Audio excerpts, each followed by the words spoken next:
that little witch Melissa went to see the king without me, and I am a very unforgiving man. So don't talk to me this morning. You talk to Malcolm. He knows all about witches. That was quite the introduction. Thanks, Keith.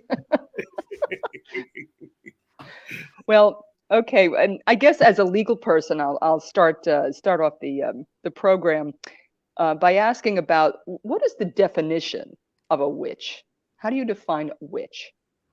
But the thing is, everybody kind of has some kind of image of the witch in their mind. But if we look at the witch historically, it always meant something different to different people. So I think sometimes we look back and we have this idea that our ancestors, was a bit two-dimensional, perhaps a bit stupid, and that when witchcraft's concerned, they all had this, they all agreed that witches existed, and they all had this idea of the witch, and that everything got blamed on witches. Whereas in fact, actually, there was a lot of diversity about what a witch meant.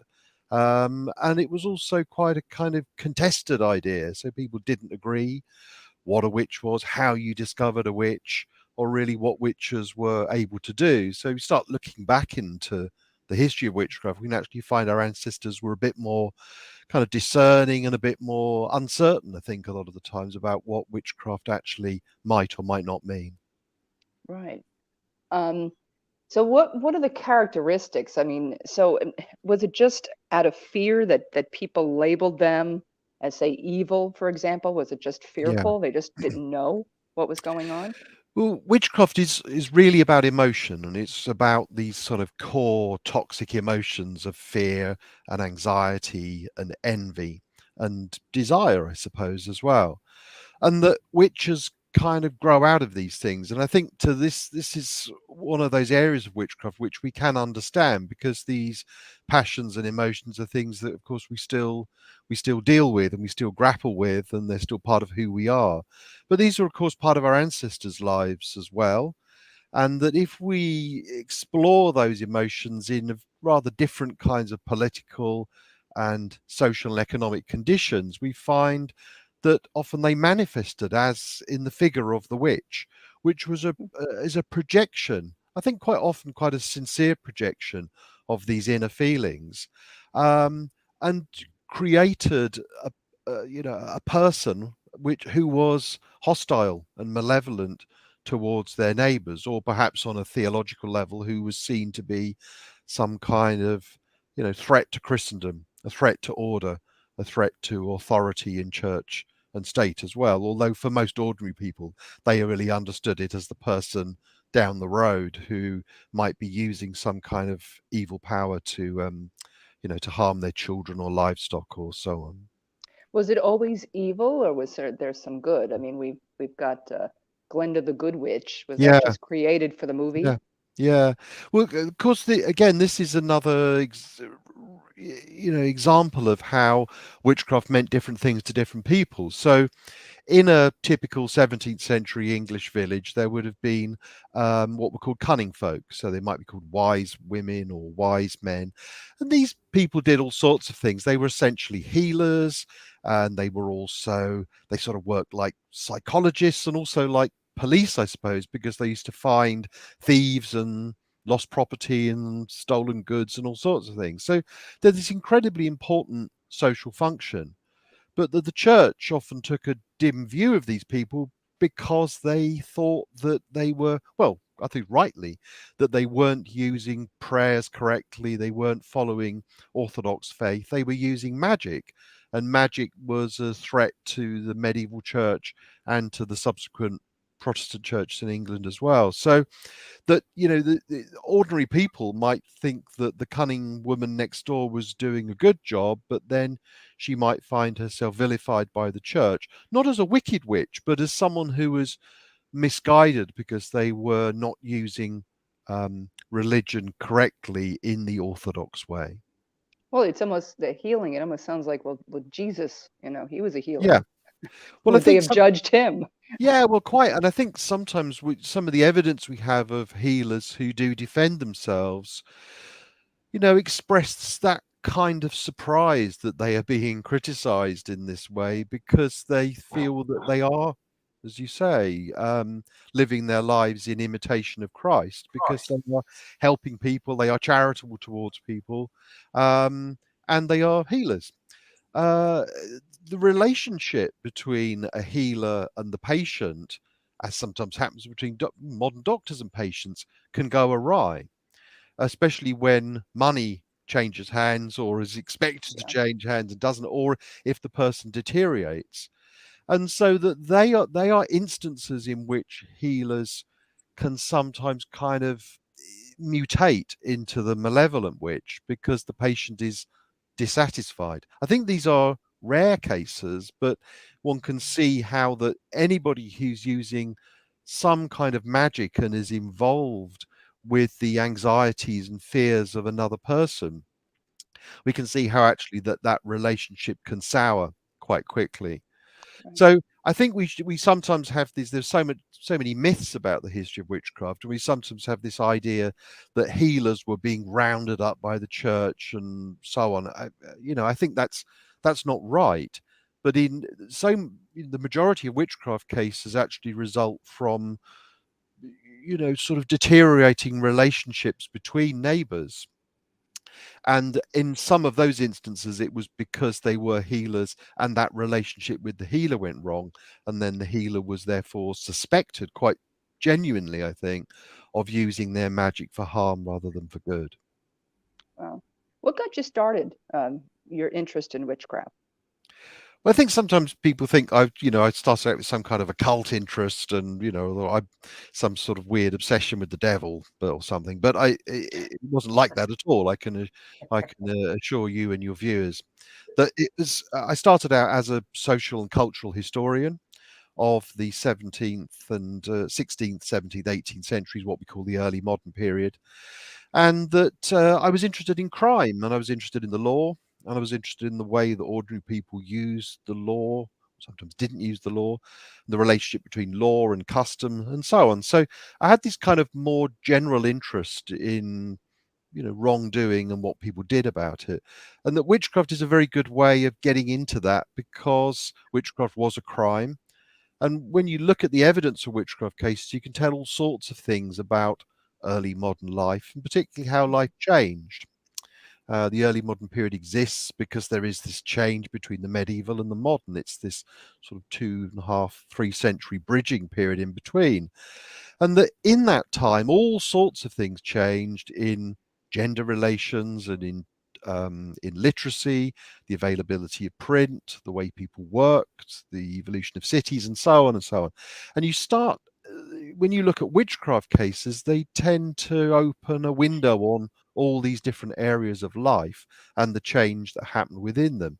So that's really how I got started. I started using the history of witchcraft as a means to an end, and that end was to try and understand how mostly fairly ordinary English people experience their lives and how their experience of life changed between around about 1550 and 1750.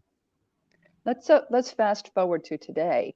What Mm, do- what how does a witch practice? yeah, What describe witches to me, because yeah, I know in some of the seminars I've taken, mm, it's all been on blessings yeah, and maybe cauldrons and just a description yes. of what things are used. Just give us an idea of what it is. Well, I'm no absolute expert on, the modern religion of Wicca and on what witchcraft means today. But what I can tell you is that the people who I've met who are self-professed witches treat witchcraft as a religion. And it is a religion for them. It is a recognized religion, and that religion mostly consists of a very, non-authoritarian, not top-down belief in, I think, kindness to each other, sensitivity to nature, a sense of kind of essential human commonality. Um, and I think that some, but not all, of modern witches, because it is very free and open to interpretation. They can make that religion, it's not dogmatic. They can make of their religion what they want. That actually they do pick and choose a bit about their ancestry.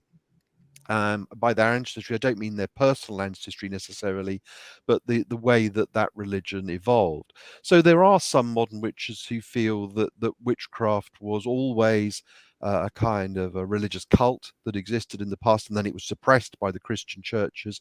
It sort of, you know, disappears back into our pre-Christian pagan ancestry when things were, in their eyes, better, and people were, weren't always telling people what to do, and there wasn't this strict class hierarchy, and there weren't these orthodoxies imposed by force upon people. All of which I can entirely understand. The evidence for it is often rather thin, and therefore these are rather, romantic fantasies, I think. Although I don't, it's nice to have romantic fantasies. It's not necessarily a bad thing in itself. It just doesn't necessarily have a lot of, empirical evidence to support it. I think that there are other modern witches who understand that there are such things as invented traditions, and that this is one of them, and that. But again, I think if we all find our kind of creation myths about who we are and where we come from, and I think it's, that the history of certainly pre-Christian religion is fairly malleable. You can kind of dip into it and make of it what you want. Have you ever practiced Wicca?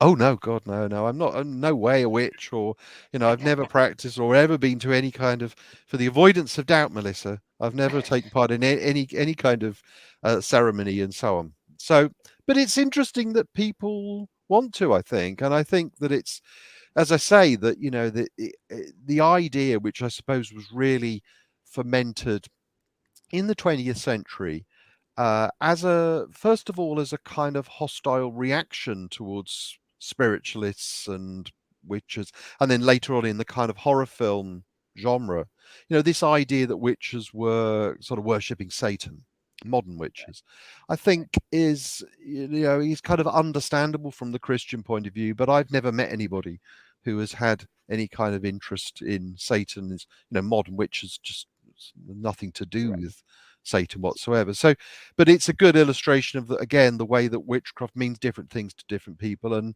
people who are sympathetic towards witchcraft or hostile towards witchcraft will project their own or impute their own kinds of associations and their own kinds of understandings about what what spiritual entities are sort of underlying with this religion. Um, Right.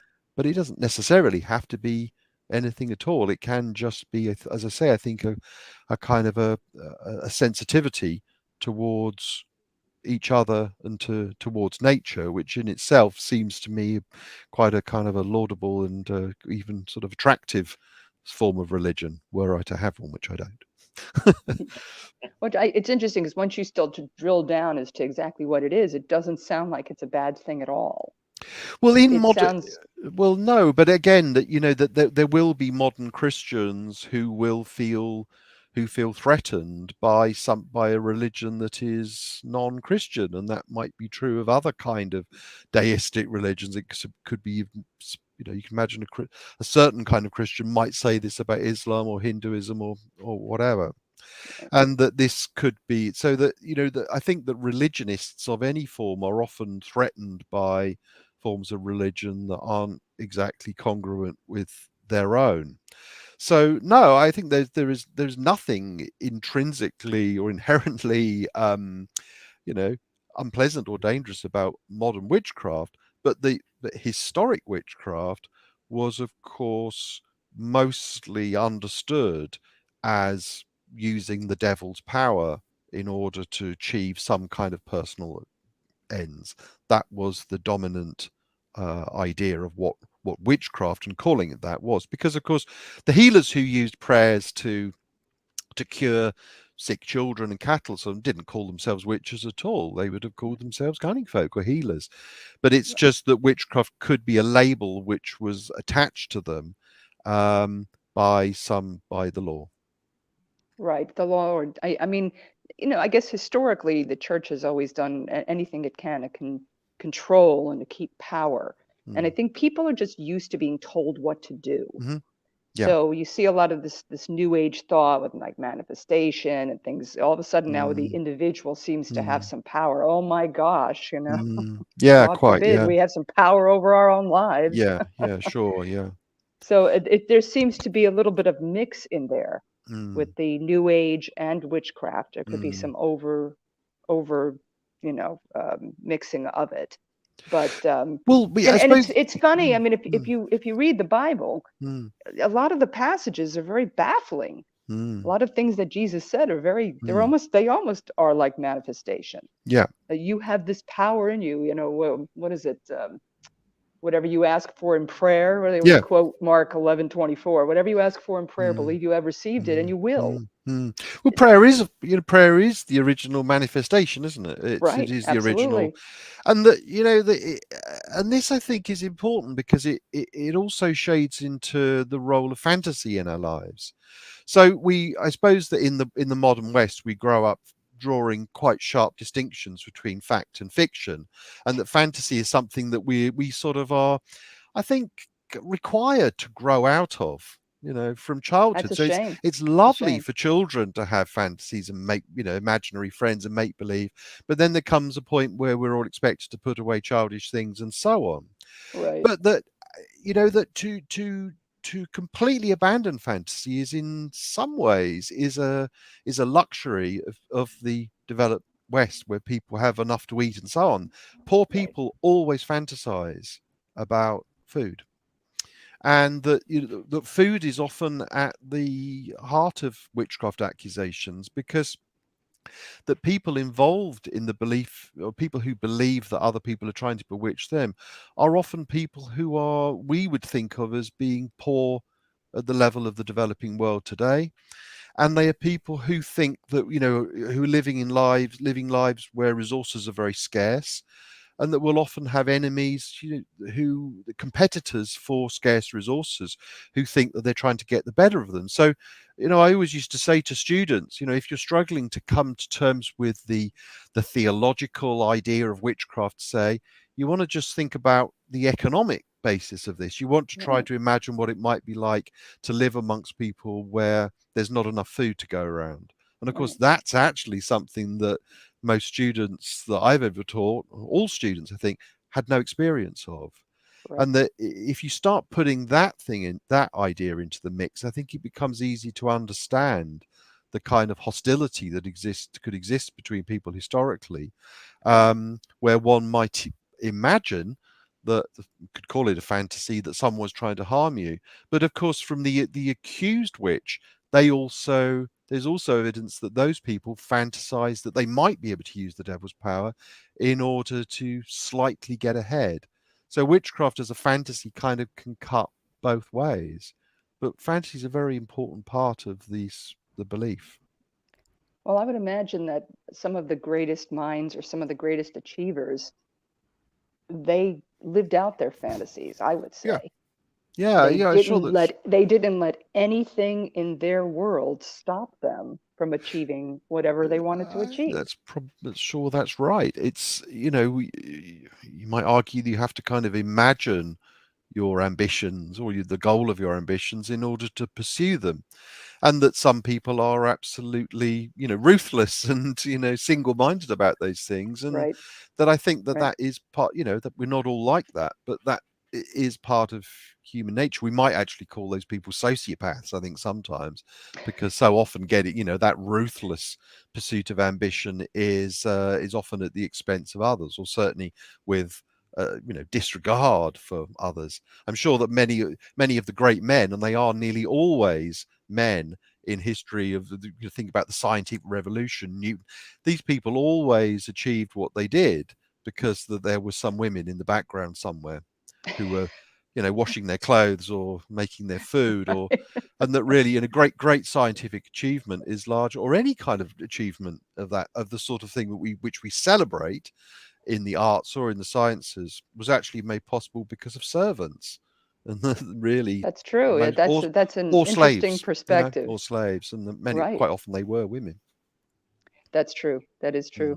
Mm. Yeah, it's funny. I always, my son is going to be entering the armed forces, in the States, is going to be entering the Marines as a pilot.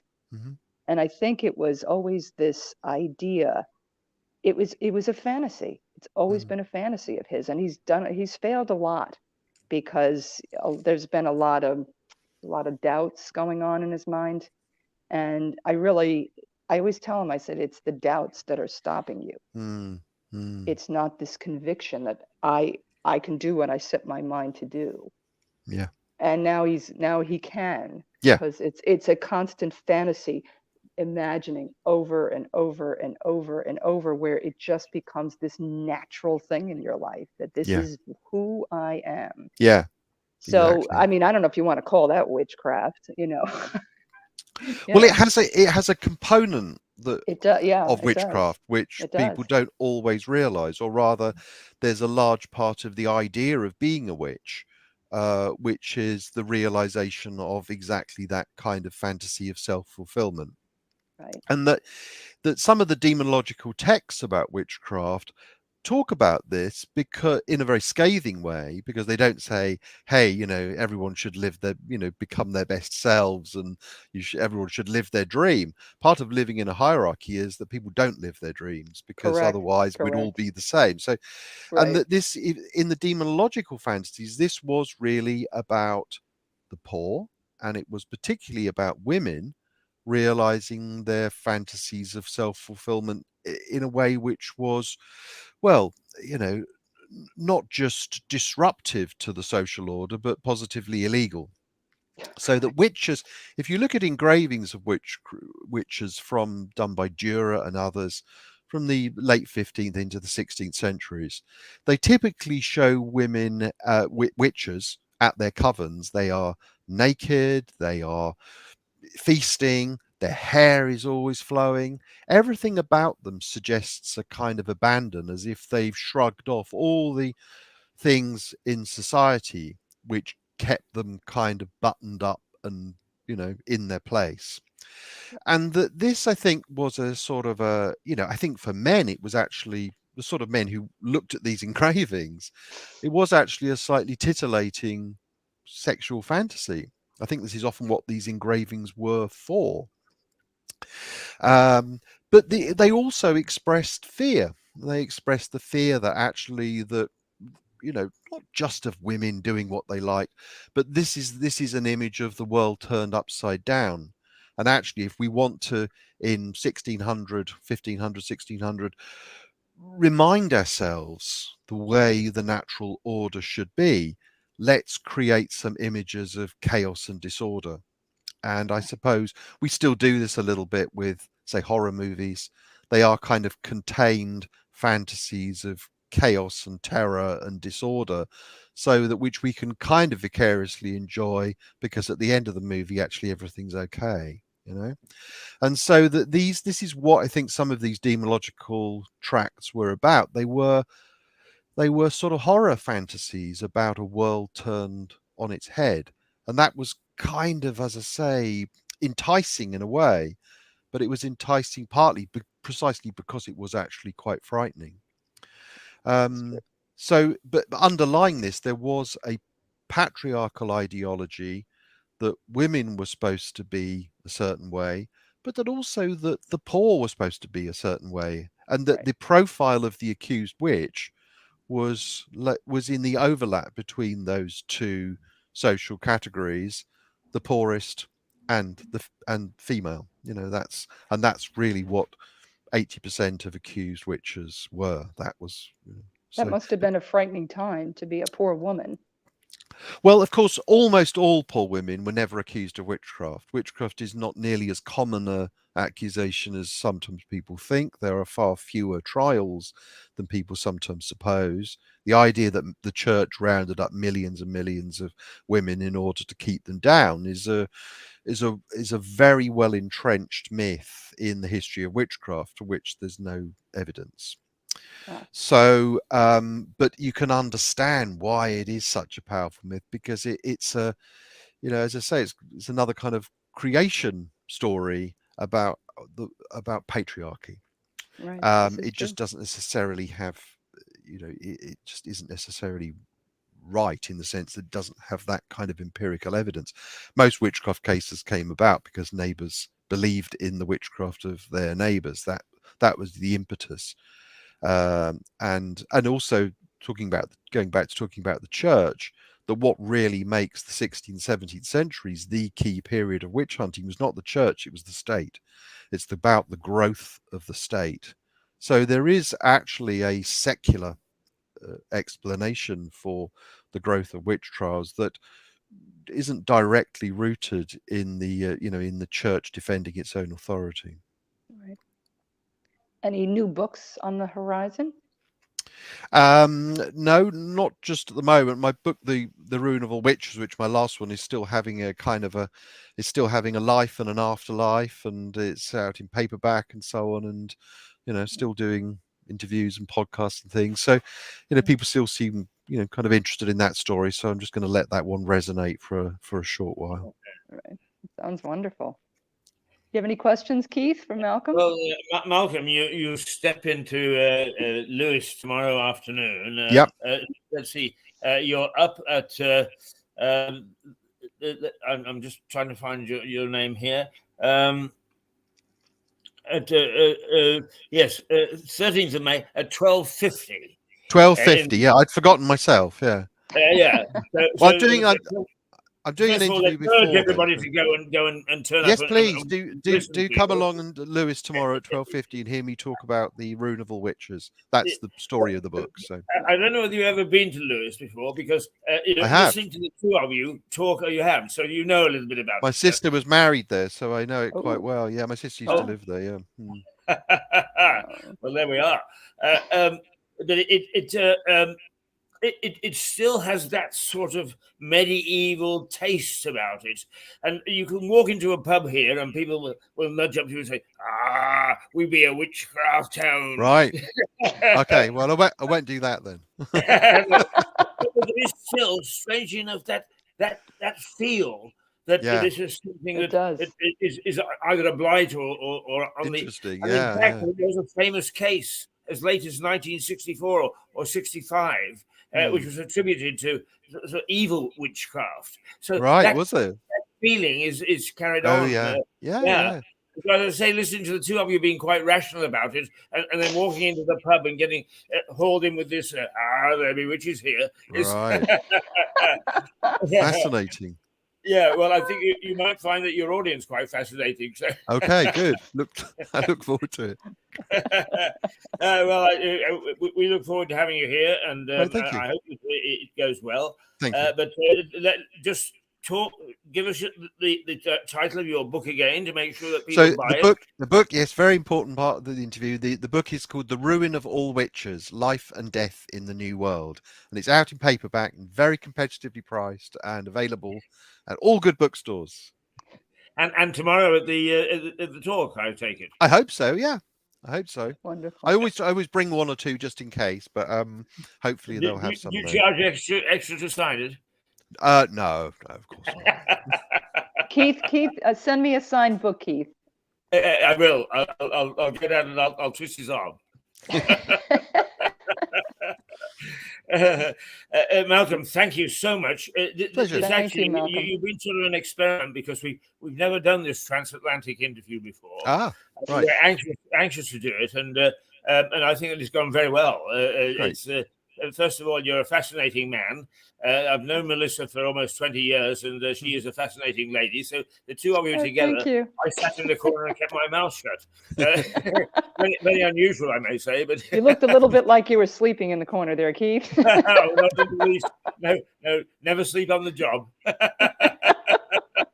Well, thank you so much, Malcolm. It was fascinating. Thanks, I really Melissa, appreciate it. and thanks, Thank Keith. you. It was great. Thanks for having me. And we look forward to seeing you in Lewis tomorrow. Thanks a lot, Keith. Cheers. Bye. Cheers. Cheers. Bye. Bye. Bye. Well, a fascinating interview and a fascinating day. I'm trying hard to see if yes, and we'll say toodle pip to Malcolm. Okay. And look forward to seeing you soon. Cheers. See you tomorrow, Keith. Thanks a lot. Bye now. Bye. So there we are. We're in the the final. Well, we're now going to go for another interview in just a minute or two. So we will say toodle pip, and thank you, Melissa, and thank you, Malcolm, for another fascinating half hour. My goodness me, we really got it up on today. So ta-ra for another 5 minutes, and then we'll be back.